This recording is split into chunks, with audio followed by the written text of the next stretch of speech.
What's up, Lazy Dog fam? Hope everybody out there is having a fantastic day. The last few videos we've been in the greenhouse talking about seed starting. Today we're going to be back out in the gardens getting a few things done. We're going to get something planted. We're going to do some harvesting. But before we do that, I want to show you how our seed starting is going. We got stuff that's already coming up, so really excited about that. Let's go take a look. Go inside here where it's nice and toasty and it fogs up the camera lens. Okay, I got that lens wiped off. Now we're in a little better shape here. So we can see we got lots of tomatoes popping up here. So this tray was planted about a week ago today, I think. That video just aired a few days ago, but it was actually planted a week ago. With tomatoes here, most of these guys came up in 3 days, or we started seeing some popping in 3 days. Still getting some that are popping out. There's a tiny one there that's popping, so they're still coming out of the soil there, but we were able to get some to germinate in 3 days, which is really good. So we got pretty good germination on most of this stuff. I think all these except for that rose that a viewer sent us, we got all these from MI Gardener. So the giant crimson, looks like we got all the cells germinated on those. Same thing with the Kellogg's. That rose germinated good. Well, German Johnson, we're still waiting on a few of those cells, but we have enough plants here to be just fine. We're really only going to plant 2 or 3 plants of each of these varieties. We'll give away the rest of the transplants. Good germination on the Paul Robeson and the Dr. Wyche there. Now, I noticed some peppers popping yesterday, which would have been 6 days. So we've got some Santa Fe grand peppers popping there. We've got some Tabascos popping over here. I got one of the Buena Mulata peppers popping there. It's kind of purple looking. Still nothing on the bell peppers yet, which is kind of odd to me that the hot ones are germinating before the bell peppers. Hopefully that's not a bad sign. But we should be getting all our peppers popping through here in the next few days. It's nice and toasty in here now. My thermostat is reading 94 degrees. Today we've got some sun out, so I'm not having to run this heater here. We'll turn it on late in the afternoon just to kind of keep the heat going in here, keep it from cooling off too much. But we've been able to keep everything pretty toasty in here and get some really good germination. And then this Yetakule, I think that's how you pronounce it, this heirloom lettuce that a viewer sent us, most of it is germinating. It's looking pretty good. Probably need to thin those out soon, but happy to get some good germination on that. And then as far as our fig cuttings go here, the first one of these that I did, because I didn't do them all the same day, I did them all, you know, several days apart. I just do 1 or 2 tubs a day. So the first one I did was this Canadria here, and we're starting to see some good signs of life there. We can see some leaves on that guy right there. Not all of the cuttings are showing signs of life, but some of them are, which is a good sign to me. I wasn't really expecting 100% take rate, but if I can get, I don't know, 70 or 80, I'll be tickled about that. Now, I haven't had to run this propane heater much lately because we've been getting some good sun during the day, but we're supposed to get down to, I think, 24 one night this weekend, so I may have to turn that puppy on. A lot of people were worried on that last video that I was going to kill all my seedlings in here and everything because of the propane fumes. And I did do some testing with this guy before I ran it all night after I got it to make sure it wasn't going to kill everything. And I think we get enough draft in here through those roll-up sides there. They don't seal off completely, so some of those fumes can't escape there, and it looks like we're good so far. I don't want to run it if I don't have to, but if it's getting down in the mid-20s, I will turn it on just to keep things warm in here. And another thing I've been doing on some of these cooler nights is taking this plastic storage container here. It fits perfectly over the top of that 162 tray. Now it will make it get too hot in there during the day. So I just come in here late in the afternoon. If I know it's going to get cold at night, I'll put that over the top there, help preserve a little more heat in there. And it's been working pretty well, and I just come out here in the morning and take it off. So we're learning slowly but surely. This is our first spring seed starting season in this greenhouse. We just got this thing this past summer, so we did our fall seed starting in here. Now it's the first time we're doing any spring seed starting in here, where we have to focus on kind of keeping it warm enough. And every greenhouse is different. Every greenhouse location could be different. If we had this greenhouse in another spot on our property that maybe got more wind, got more or less sunlight, things could be different. So we're just having to kind of learn as we go here. After this year, we'll have a kind of, a good baseline for what we need to do in the future to keep things warm, to get these seeds germinated when it's still cool outside. But if we can get tomatoes popping in 3 days, hey, I'm good with that.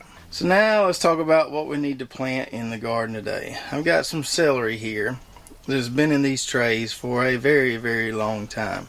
It takes forever to germinate, and it's taken forever for them to get to what I would consider decent transplant size. I think they're there now. I don't know what's going to happen when we put these in the ground, but we've got some decent looking plugs here. May need to thin those out to just one plant per plug. Decent looking plugs, a little root wrapped, a little dry, but we're going to put them in the ground and see what happens. Now when I'm growing something like this celery here that I've never grown before, I'll obviously look online and try to get some tips and tricks from different blogs or videos out there. But a lot of times that information that you see is a little bit biased towards a planting zone or wherever that person is gardening. And that information is not always provided, so you don't know if that will be the same where you are as compared to wherever they are. So one of the best ways for me to just kind of learn how to grow something is to try it. If you fail, no big deal. As long as you learn something from it, it's not a complete failure. So we'll just put it in the ground. We'll see how it does. We'll try to understand the growth habit. We'll just keep a close eye on it. And if nothing happens, no big deal. We can use that information to try to do better next time. Obviously, we get a lot of great tips from you guys, sharing those in the comments. But I also get a lot just from observation, just looking at how something grows. So we're going to put these in the ground. We're going to see how they do. They may not do anything. If not, we'll know better next time. We'll know that we probably let these stay in the trays too long. So we'll just work with it and get better as we go. And hopefully every time we plant it, we'll get better and better at it. Now, one thing I did want to verify online is the cold tolerance of celery. And it appears that it's cold tolerant, a little bit below freezing, but not way below freezing. And some nights down here would be okay, but that 24-degree night that's on the forecast coming this weekend probably would zap these guys, especially being young transplants like this. So we'll probably put some row cover over those in the next day or so after we get them planted. But most of the nights we shouldn't have to worry about it a whole lot. So as far as I understand it, it's a relatively cool season crop. Doesn't like really, really hot weather. So we're going to get them in the ground now. Hopefully we'll make some celery before things get too hot. If not, we'll know we need to plant them sooner. So where are we going to be putting these little overgrown plant babies? Well, I've got a little room in this plot here where our carrots are almost ready to harvest. We'll show you some of that on the next video. Hopefully do a little garden tour. Show you some of this stuff that we're going to be picking soon. But right here on the end of this plot, I've got a second planting of rutabagas going right now. It's doing pretty good. Right here's where we had our first round of lettuce, and that's all been cut or pulled up, and nothing's here right now. We still have a drip line in the ground there, so we can leave that drip line hooked up. We can pull that line up, makes another furrow, add some fertilizer there, put the drip back down, and plant our celery on it. So I'm gonna get that drip line up. We'll kind of redo our fad process here, our furrow, amend, drip process, get that line reburied, and then we'll be ready to plant. Driving through our memories, hand in hand, you and me, we were making plans to be forever, babe. I know you don't need me, but I see you and me, we can make it happen. Be my forever, babe. Okay, so we got some Nature Safe 855 in that furrow, got our tape buried there. Now I probably could plant these on double rows, but I don't have enough transplants for that. So I'm just gonna plant on one side of this tape here. Never grown this stuff before, so I don't know if I want to plant right on top of the tape. So just to be safe, I think I'll just plant on this side of the tape. And then with these transplants here, I usually thin these in the greenhouse, but they took so long to come up and I just kind of forgot about them. So I'm gonna thin them out to one plant per cell here, like that right there, and just start sticking them in the ground. What I read online, you want to put these puppies about 8 inches apart or so. So that's what we're going to do here, and we'll just kind of hope for the best. Try not to disrupt that root ball that much while I'm thinning these guys out. Maybe we have enough transplants to make it to the end of the row. All right. We were a few transplants short of making it all the way to the end of the row there. But we got pretty much a full row, enough to be able to see what's going to happen here. Now, one thing I have read, and a lot of our viewers have suggested when I was talking about growing celery way back in the fall, is that you got to heal these things or throw some soil to them as they grow to kind of blanch the bottom of them. So we'll definitely do that. Hopefully these things don't just stay in a state of transplant shock forever. Once they get growing, we'll heal them and throw a little dirt to them. And now let's do a little harvesting. So we've got some cabbage here behind me. We've been eating on this a pretty good bit, but we've got some heads that are ready there. They would probably hold in the ground pretty good if it wasn't going to get really cold. I could probably just leave them there, eat them as we need them. But with that 24-degree night coming that I've been talking about, that could do some damage on them. So I want to go ahead and get these out of the ground. They'll store well in the fridge for several weeks. So we'll go ahead and get what we can from our cabbage here. Now our red cabbage here got stunted really bad with that early first frost we had in November, and some of it never recovered. Some of it did. This head right here that we ate for supper last night was pretty good, pretty decent size for red cabbage, but some of these others here just never really did anything. You can see they're super tiny. There's a few over there on that end of the plot that might be worth harvesting, but these like this, I'm not really gonna worry about those. I'll leave them here, see if they make anything more than they are now. Maybe they're just kind of late to the game, but not a super stellar red cabbage harvest this year, just because they got burnt back so bad by that first frost. Now our green cabbage is another story. So we grew a variety this year called Capture, and really been happy with it. So we got some pretty nice heads there. There's some more right there. We got a good bit in here to harvest. There's a few runts in the bunch, as there always is, but we got some pretty decent size heads of cabbage in there that we need to get. So what I'm going to do is I'm just going to cut the heads out. We'll leave the rest of the plant here. I'll get the boys to come out here later and help me pull up all these other leaves and stuff. We'll put those in the compost pile, kind of help keep that getting started. So I'm just going to break these down a little bit, get in here, and just get the head itself. That's a pretty good size head of cabbage there. It ain't quite as big as a basketball, but it's getting close. There's another good one right here. Now this plant here has some pest damage on the outside, but the head itself looks pretty good. I really haven't sprayed a lot this fall. I used that Azera insecticide that we're using for the first time this year. I sprayed them once or twice, and it really knocked back the pest damage to the point where I wasn't getting enough damage to where I felt like I needed to spray.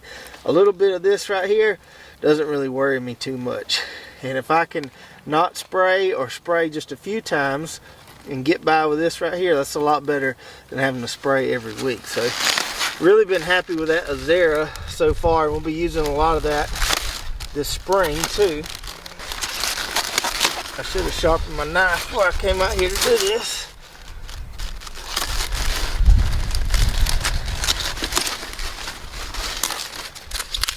Another nice head right there.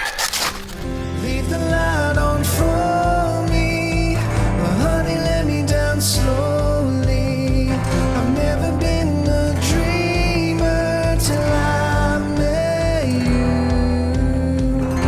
I know I don't deserve it, but honey, I mean it. I've never been a dreamer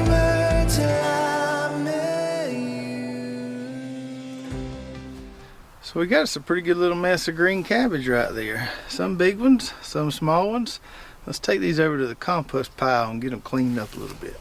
So our little geo-bean composting system's been going pretty good so far. These things sink down quite a bit, so we add a bunch of stuff, we'll get a hard rain or something. And I try to keep them watered at least every other day, sometimes every day. But it sinks down a good little bit. So they've been, quote, full several times and then they just keep sinking down. So we'll put all these extra leaves in here. I know a lot of people are thinking, well, you should eat those leaves there. And if we just had a little bit of cabbage, we probably would. But we got a lot of cabbage, and so we're gonna just clean them up. They'll fit better in our bags like that right there. And we've been adding just about anything we can find to these compost bins. I bought a little paper shredder off Amazon, and we've been shredding cardboard boxes, junk mail. The kids love shredding paper and cardboard and stuff, so that's been fun adding it to here. And I think it'll break down a lot quicker shredded as opposed to putting whole pieces of cardboard in here. There's a nice head right there. That's one of the bigger ones, I believe. It looks pretty good.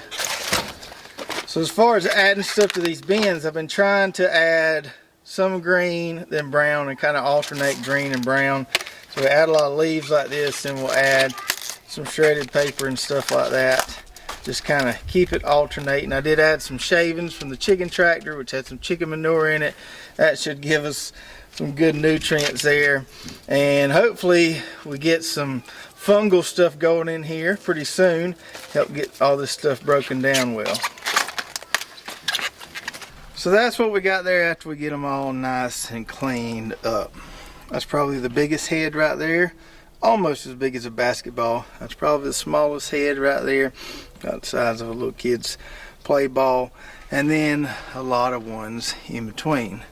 But nothing to be mad about right there. That's a good harvest of cabbage. Now you might be asking yourself, what in the world are you going to do with all that cabbage? Nobody can eat that much cabbage. And you're right. So Abram really wants to have a little roadside vegetable stand this weekend. We do those every now and then around here when we have a lot of produce that's ready at one time. So we'll probably let him sell some of it. A lot of it we'll keep in the fridge, like I said, for 2 weeks usually. We'll eat a lot of it. I'll probably make a little bit of sauerkraut with it. Brooklyn doesn't really like sauerkraut, and I like it, but I don't eat that much of it, so I may just make a few small batches in mason jars with the mason tops ferment and stuff. So we'll make a little sauerkraut, we'll let Abram sell a little, and we'll eat the rest.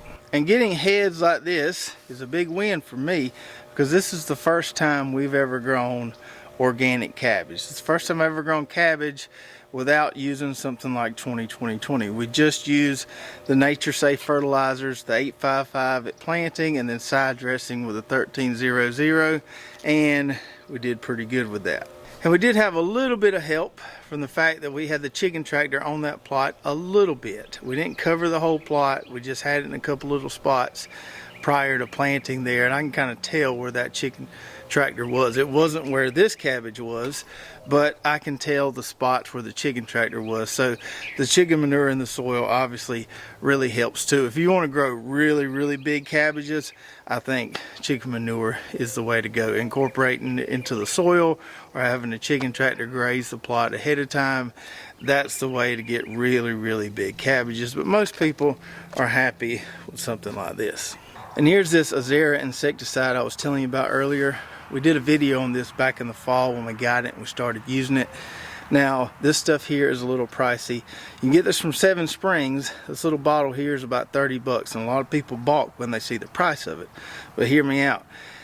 If you use something like BT or another insecticide in the cool season, you're probably going to have to be applying it once every week, once every 2 weeks. With this stuff, it seems like you can apply it once or twice early in the life of the plants, and it kind of knocks everything out, and you don't have to spray it so frequently. So because the frequency of application is lower, you actually come out better in the long run with something like this. That's not considering the time and effort you put into going out there and spraying that other stuff every so often. But because you don't have to use as much of it, even though it's more expensive per bottle, you don't have to use as much of it, and you come out better in the long run. And we'll be using this Azera in our spring or warm season gardens as well. And from what I hear from the folks at Seven Springs, it works just as good, or it's just as effective in the warmer months as it is the cooler months. And if that's the case, I'm really excited about having this on hand so we can take care of some of that bug pressure and we don't have to spray as often. So I hope you enjoyed spending some time in the garden and the greenhouse today. Let me know what you think about those celery plants. You think they're going to make it, or am I just wasting my time? Either way, I think it's a valuable learning experience. We can probably learn something from it.